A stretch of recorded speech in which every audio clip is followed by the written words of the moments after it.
There's only one thing wrong with the Davis baby. It's Alive, 1974, from a filmmaker who I have enormous reverence for, Larry Cohen. This guy's a perennial maverick filmmaker who's really hands-on with his craft. Has been doing it for a long time, many decades. A lot of guys you see they have their heyday for a few decades and then they fade. This guy's been doing it since the 50s. He's unbelievable. He brought you Maniac Cop, Salem's Lot 2, The Stuff. Also wrote the screenplay for Phone Booth in '02. That's the thriller with Colin Farrell and Kiefer Sutherland as the villain. Anyway, on to this one. This was a drive-in hit. It wasn't an enormous hit when it came out in 1974. And then I guess he pestered Warner Brothers to re-release it in the late 70s. He eventually got it onto a double bill. You know, they used to do the double features back then with The Exorcist 2. And it made a killing at the box office. And he did a lot of the effects on this from top to bottom and all throughout. This is a review I've been wanting to do for a long time. I love this film, even though it kind of sucks. And let's get into it. Overall, you see that menacing baby, kind of reminds you of Rosemary's Baby, in a sense. So it's about this couple. They have this birth, and it's like in the opening scene too. The trip to the hospital. It's like the most leisurely trip to the hospital, most lackadaisical, cursory trip to the hospital I've ever seen done. You know, most time in movies it'll be a lot more dramatic. In other movies and other portrayals of birth, they're like, oh, and they just drop their kid off. They're like, let's go. Did you make the coffee? Oh, I made the coffee. All right, let's go. Let's have this baby. So the birth happens. The scene that everyone looks forward to, the hospital massacre, where the infant becomes a mass murderer, like within seconds after he was born. He's a mutant child.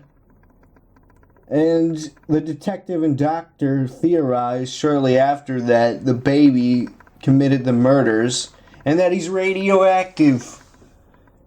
And he's on the run too, or on the crawl, I should say. And Mr. Davis, this guy, he just agrees to execute it. He's ashamed, like that can't come from me. He slips into extreme severe denial of guilt throughout this, and that's pretty much where the story lies. The baby's on the run for most of the film. He takes his wife home.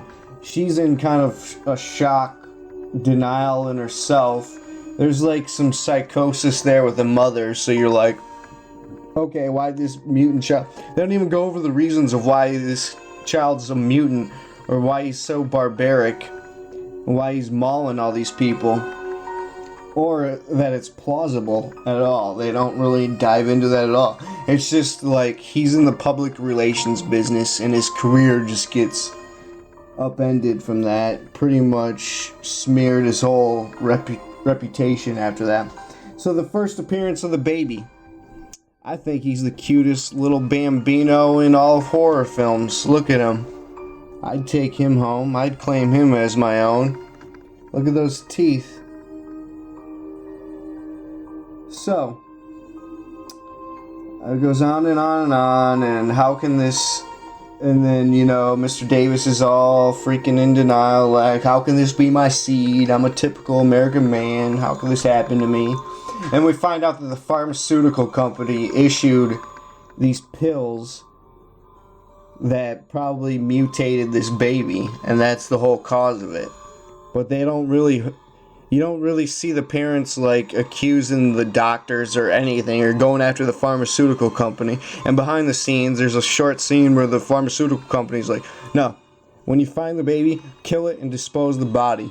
There could be a huge lawsuit and it could totally ruin our whole franchise. And that's kind of how they go off on that.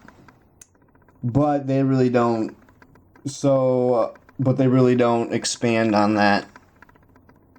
So, the mother, she's at home now. The baby's on the run, mauling up. Oh, his first victim is this 60s fashion floozy. And they do baby cam whenever they're on him, and it's like distorted camera, like psychedelic kind of style. And they really don't show crap. And the whole massacre scene, it kind of happens off screen, like I said, and he's gone. And they only show flashes in the pan. Like, you know what a flash in the pan is? That's about as much as you see him. You'll see him, it'll be like, oh, you see him? Now you don't. Oh, you see him? Now you don't. That's pretty much what they do to you. Anyway, so this baby's instinctive. He knows where his mommy is. He knows that the only one that can love this face is his mom. So what does he do? He heads back home. Somehow, some way. And what does he do when he gets home? He freaking gobbles up the cat. Literally. I mean, he's a monstrosity. And the mother starts coddling him like, I love him because he's my baby. Let's get to the ending now. So if you don't want spoilers for the ending, go and watch it. Oh, Frank Davis, the father. They end up tracking him down in the tunnels, in the sewers, actually. He has a heart-to-heart with his son. It's like the equivalent of like having your first beer with your kid. That's kind of like the emotional milieu of the situation. And so he pacifies the murderer, sheathing it in his blankie. And he's like, don't kill it. He's my son. And I kind of like that, how he like finally owns up to it, or like sees it as his, and like has that fatherly love for it. So that lasts a little while. He takes it out to the cops, and the cops are like, we gotta kill it, throw it down, we gotta kill it, get out of the way. He ends up throwing it at the pharmaceutical executive, and the cops end up shooting the pharmaceutical executive and shooting the baby. The baby dies instantly. No chance for a sequel with the Davis baby. Instead, the ending's like, oh, they end it, and the detective gets a call, and he's like, guess what? There's another baby that got mutated in Seattle. Oh shit.